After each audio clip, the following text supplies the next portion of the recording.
আলাইকুম প্রিয় দর্শক এবং প্রিয় ভিউয়ার্স যারা ভিডিওটি দেখতেছেন তাদেরকে অসংখ্য ধন্যবাদ। আজকের ভিডিওটি হলো কিভাবে কিবোর্ডের ভাষা পরিবর্তন করবেন। তো অনেকে আমরা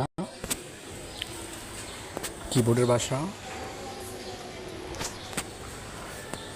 ইংলিশ হয়ে থাকে, তো বাংলা করতে পারি না, শুধু ইংলিশেই মেসেজ করতে হয়। তো আমি দেখিয়ে দিব কিভাবে আপনারা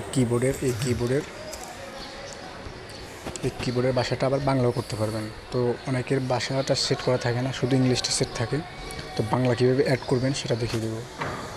তো ভিডিওটি শুরু করার একটাই কথা বলতে চাই, আপনি যদি আমার চ্যানেলে নতুন দর্শক হয়ে থাকেন চ্যানেলটি সাবস্ক্রাইব করে পাশে থাকে বেল আইকন বাজিয়ে দিন, যাতে নতুন ভিডিও আপলোড করলে নোটিফিকেশন পেয়ে যান। আর যারা সাবস্ক্রাইব করেছেন অলরেডি তাদেরকে অসংখ্য অসংখ্য ধন্যবাদ।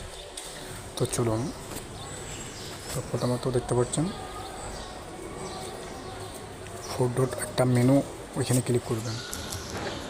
ওখানে ক্লিক করার পর দেখতে পাচ্ছেন সেটিং বলে একটা অপশান পাবেন। কোনো প্রকার অ্যাপস নামানো লাগবে না, আপনার ফোনে যেই অ্যাপস আছে সেই অ্যাপসেই বাংলা অ্যাড করতে পারবেন। তো এখানে ক্লিক করবেন। ক্লিক করার পর সরাসরি দেখতে পাচ্ছেন লেখা আছে ল্যাঙ্গুয়েজ। এটা কিন্তু কিবোর্ডের, এটা কিন্তু মোবাইল ল্যাঙ্গুয়েজ না, এটা শুধু কিবোর্ডের জন্য। এখানে ক্লিক করবেন। ক্লিক করার পর দেখতে পাচ্ছেন এখানে অ্যাড কিবোর্ড, এখানে ক্লিক করবেন।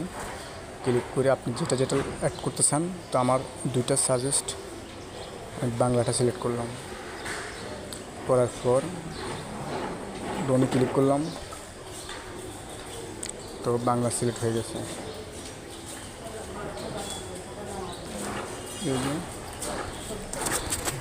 বাংলা সিলেক্ট হয়ে গেছে।